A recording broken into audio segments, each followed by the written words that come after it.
राष्ट्रपति रामनाथ कोविंद और मेरे पिता स्वर्गीय श्री नंदलाल वरिष्ठ समाज से तो नहीं निकल पाते, मतलब पब्लिक के बीच में, लेकिन दर्द तो होता है कि मैंने इतनी उनको सोच करके बनाया है कि ये कि याददाश्त रहे। और मैं क्या कह दूं, जिम्मेदार जगह पर है, उन कलाकृतियों का ध्यान दीजिए वरना। और बीचल में ये कार्यरत है, जगदीश लाल जी इनका नाम है। और यह इतने बड़े आर्टिस्ट हैं कि मैं नहीं कह सकता इनके बारे में कितने बड़े आर्टिस्ट हैं। इन्हीं से कुछ जानकारी ये लेते हैं। भाई साहब, नाम तो मैंने आपको बता दिया, पकड़ सकते हैं आप।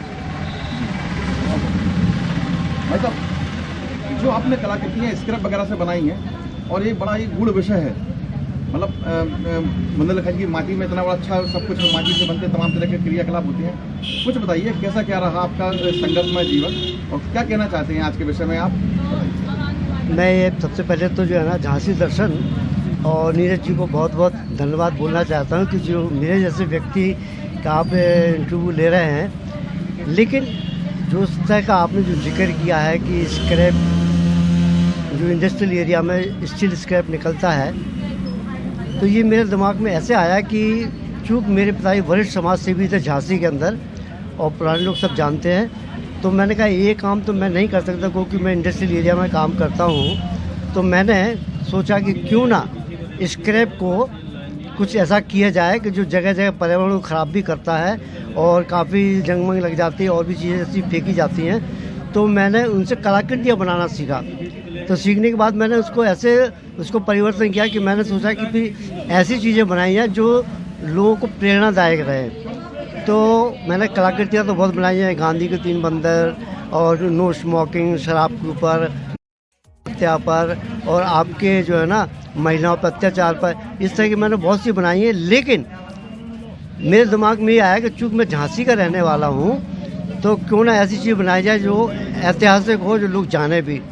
तो मैंने कोशिश किया है कि बिंदरलाल वर्मा की एक किताब मुझे मिली जो झांसी की रानी, उसमें मैंने खास पात्र चुन करके उन कलाकृतियों को बनाया, जो कि 32 मूर्तियाँ जो आप किले पे जाके देख सकते हैं। झांसी किले पे झंडे वाली बुर्ज के बाहर जो 32 मूर्तियाँ लगी हैं, वो 93 में झांसी महोत्सव के दौरान फरवरी में लगाई गई थी, जिसका उद्घाटन माननीय श्री राज्यपाल बी सत्यनारायण रेड्डी जी ने उनका उद्घाटन किया था। तो मैंने ये सोच के किया था कि देश के अंदर हर राज्य से आज़ाद करने के लिए लोग आए थे, उसमें कुछ जात पात नहीं थी। लेकिन आज मैं इस बात को इसलिए कह सकता हूँ चैनल के माध्यम से, माननीय श्री राज्यपाल बी सत्यनारायण रेड्डी जी ने उनका उद्घाटन किया था। तो मैंने ये सोच के किया था कि देश के अंदर हर राज्य से आज़ाद करने के लिए लोग आए थे, उसमें कुछ जात पात नहीं थी। लेकिन आज मैं इस बात को इसलिए कह सकता हूँ चैनल के माध्यम से कि आज उनकी स्थिति इतनी ख़राब हो रही है, कोई ये देखने वाला नहीं है कि बहुत से लोग झांसी की रानी को दीप प्रज्वलित करते हैं और उसके बाद में उन 32 मूर्तियों के सामने एक भी दीपक नहीं जलाया जाता। और यहाँ समाज से भी बहुत से हुए हैं, बहुत से जो है ना पैसे वाले भी हैं, बहुत कुछ लोग ऐसे यहाँ पर हैं जो झांसी का नाम रोशन कर रहे हैं, लेकिन वहाँ पर ध्यान नहीं दिया। क्योंकि जो कलाकृति लगाई गई हैं किले की तरफ जाने के लिए, बहुत वही रास्ता एक ऐसा है जो नियर हमने छांटा था कि यहाँ पे जो भी वीआईपी या पर्यटक आएंगे इसका दर्शन करेंगे। लेकिन दुख इस बात का है कि अभी पिछले माहों में प्रधानमंत्री जी आए और वहाँ से होकर चले गए। यहाँ के जो गवर्नमेंट सर्वेंट जो बड़े बड़े अधिकारी हैं, क्या उनका दिमाग उस तरफ नहीं गया होगा कि इसको भी संभाला जाए। लेकिन इसकी आज स्थिति इतनी ख़राब है कि मैं खुद अभी इसी सब में अभी होके आ रहा हूँ, इससे पहले भी जाता रहता हूँ क्योंकि मुझे बड़ी चिंता रहती है उन कलाकृतियों की। तो देख करके मेरा कभी कभी आंसू तो नहीं निकल पाते, मतलब पब्लिक के बीच में, लेकिन दर्द तो होता है कि मैंने इतनी उनको सोच करके बनाया है कि ये कि याददाश्त रहे।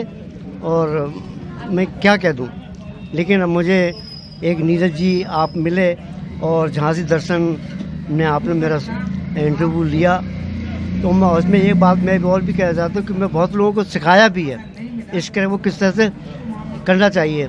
तो मैं इस तरह से कर रहा हूँ लेकिन मैं एक काम नहीं है मेरे पास, मैं अखबारों में आर्टिकल भी लिखता हूँ, कविताएं भी लिखता हूँ, ऑन मैं अपने चेहरे से गाता भी हूँ, और डॉट पेन से मैंने 6500 पेंटिंग बनाई है। और उसके साथ साथ अभी मैंने रिटायरमेंट के बाद 2014 के बाद मैंने वीडियो जो पुराने जो सन 70 के आसपास के गाने हैं वो मैंने गानों पे एक्टिंग करता हूँ। यही मेरा एक काम है। और झांसी वालों को मैं ये कहना चाहता हूँ कि कृपया कोई भी आदमी अगर जिम्मेदार जगह पर है उन कलाकृतियों का ध्यान दीजिए, वरना ये एक धरोहर है, ख़त्म हो जाएगी।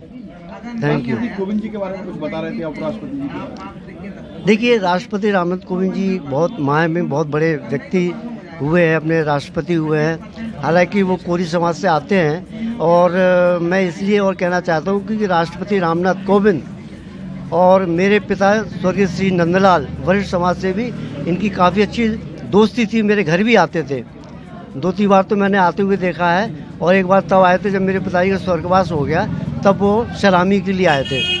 और राष्ट्रपति रामनाथ कोविंद जी, भाई उनके पास बहुत जिम्मेदारियां बढ़ जाती हैं, अब उनके बारे में मैं क्या बोलूं। और हालांकि उन्होंने कई बार मुझे दिल्ली में सम्मानित भी किया, झांसी में कई जगह सम्मानित किया। और एक जगह तो ऐसा वाक़या याद आता है कि जब दिल्ली में मुझे बुलाया गया तो स्टेज पे कोई कार्यक्रम वो कर रहे थे, तो माइक उनके हाथ में था, तो उन्होंने अनाउंसमेंट किया कि उत्तर प्रदेश से बाबू नंदलाल के लड़के नेशनल लेवल के आर्टिस्ट हैं, अगर वो यहाँ कहीं आसपास हैं तो वो किस पर स्टेज तब आए। तो मैं किस तरह से आ गया, और उन्होंने खड़े खड़े मेरा हाथ को यूँ पकड़ा और ऊपर स्टेज पे ले लिया और मुझे बैठने नहीं दिया। उन्होंने कहा कि आप जगदीश लाल जी आप बैठेंगे नहीं, मैं आपको पहले हार पहनाया, फिर शॉल उड़ाया, फिर एक प्लास्टिक की फाइल दी। उन्होंने कहा पूरे दिन का जो कार्यक्रम था वो लगे हुए थे, वो मेरे को इसीलिए याद आता है बार बार, क्योंकि एक महान व्यक्ति जो बाद में राष्ट्रपति बने, और मैं उनको बहुत धन्यवाद देता हूँ। आने वाली पीढ़ी के लिए क्या कहना चाहते हैं? आने वाली पीढ़ी के लिए ये कहता हूँ, क्योंकि हिंदुस्तान में आपने देखा होगा समुद्र के किनारे या झांसी में जगह जगह कचरे का ढेर लग रहा है। कचरे को अगर हम लोगों ने उसको इस्तेमाल किया तो आने वाला समय जो है ना, आने वाले बच्चे हम पुराने लोगों को गालियाँ देंगे, क्यों कि आप लोगों ने कुछ नहीं किया। इसलिए फेंके हुए सामान में से भी कुछ कलाकृतियाँ बनाइए, कुछ कलाकृतियाँ निकालिए, और उसको कम से सजावट के लिए बनाइए। घर में 2-4 सामान जो सजावट के लिए बनेगा, तो वो देखने के लिए जो आपके घर पे मेहमान रिश्तेदार आते हैं तो आप वो देख करके एक वाह लूटेंगे। और नए बच्चों को ये कहना चाहते हैं कि ये भी आप स्क्रैप को आप ठिकाने लगाइए, कुछ करिए। आप कुछ ऐसा इंस्टीट्यूट वगैरह खोलेंगे या बच्चों को सिखाने के लिए कार्यशाला का आयोजन करेंगे? हाँ, मैं करता रहता हूँ। मैं राष्ट्रीय संग्रहालय में कई बार किया, मैंने जिला उद्योग में भी कई बार किया, और मैं अपनी BHL में करता रहता हूँ। आर्मी से काफ़ी बच्चे आते हैं, और BHL से काफ़ी लोगों को मैं सिखाता रहता हूँ, क्योंकि मैं चूँकि उसमें जानता हूँ, इसलिए मैं कोशिश करता हूँ बच्चे सीखें। धन्यवाद आपका। और थैंक यू। माहो में प्रधानमंत्री जी आए और वहाँ से होके चले गए। यहाँ के जो गवर्नमेंट सर्वेंट जो बड़े बड़े अधिकारी हैं, क्या उनका दिमाग उस तरफ नहीं गया होगा कि इसको भी संभाला जाए। लेकिन इसकी आज स्थिति इतनी ख़राब है कि मैं खुद अभी इसी सब में अभी होके आ रहा हूँ, इससे पहले भी जाता रहता हूँ, क्योंकि मुझे बड़ी चिंता रहती है उन कलाकृतियों की। तो देख करके मेरा कभी कभी आंसू तो नहीं निकल पाते, मतलब पब्लिक के बीच में, लेकिन दर्द तो होता है कि मैंने इतनी उनको सोच करके बनाया है कि एक याददाश्त रहे, और मैं क्या कह दूं। लेकिन अब मुझे एक नीरज जी आप मिले, और झांसी दर्शन में आपने मेरा इंटरव्यू लिया, तो मैं उसमें एक बात मैं और भी कहना चाहता हूँ कि मैं बहुत लोगों को सिखाया भी है इसके वो किस तरह से करना चाहिए, तो मैं इस तरह से कर रहा हूँ। लेकिन मैं एक काम नहीं है मेरे पास, मैं अखबारों में आर्टिकल भी लिखता हूँ, कविताएं भी लिखता हूँ, ऑन मैं अपने चेहरे से गाता भी हूँ, कल भी लिखता हूँ, कविताएं भी लिखता हूँ, ऑन मैं अपने चेहरे से गाता भी हूँ। और डॉट पेन से मैंने 6500 पेंटिंग बनाई है।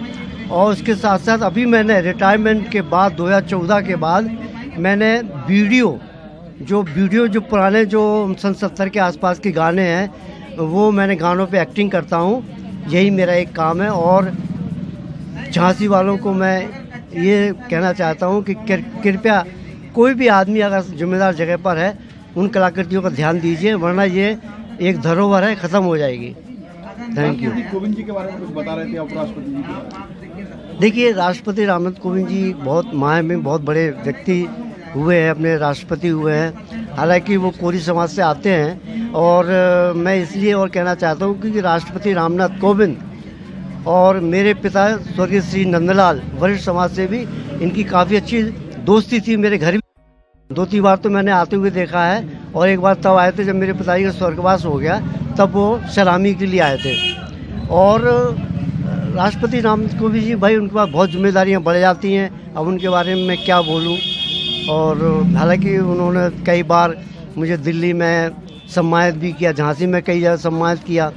और एक जगह तो ऐसा वाक्य याद आता है कि जब दिल्ली में मुझे बुलाया गया तो स्टेज पे कोई कार्यक्रम वो कर रहे थे, तो माइक उनके हाथ में था, तो उन्होंने अनाउंसमेंट किया कि उत्तर प्रदेश से बाबू नंदलाल के लड़के नेशनल लेवल के आर्टिस्ट हैं, अगर वो यहाँ कहीं आसपास हैं तो वो किस पे स्टेज तब आएँ।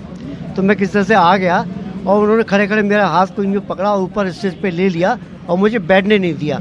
उन्होंने कहा कि आप जगदीश लाल जी आप बैठेंगे नहीं। मैं आपको पहले हार पहनाया, फिर शॉल उड़ाया, फिर एक प्लास्टिक की फाइल दी। उन्होंने कहा पूरे दिन का जो कार्यक्रम था वो लगे हुए थे, वो मेरे को इसीलिए याद आता है बार बार, क्योंकि एक महान व्यक्ति जो बाद में राष्ट्रपति बने, और इसीलिए याद आता है बार बार क्योंकि एक महान व्यक्ति जो बाद में राष्ट्रपति बने, और मैं उनको बहुत धन्यवाद देता हूँ। आने वाली पीढ़ी के लिए क्या कहना चाहते हैं? आने वाली पीढ़ी के लिए ये कहता हूँ क्योंकि हिंदुस्तान में आपने देखा होगा समुद्र के किनारे या झांसी में जगह जगह कचरे का ढेर लग रहा है।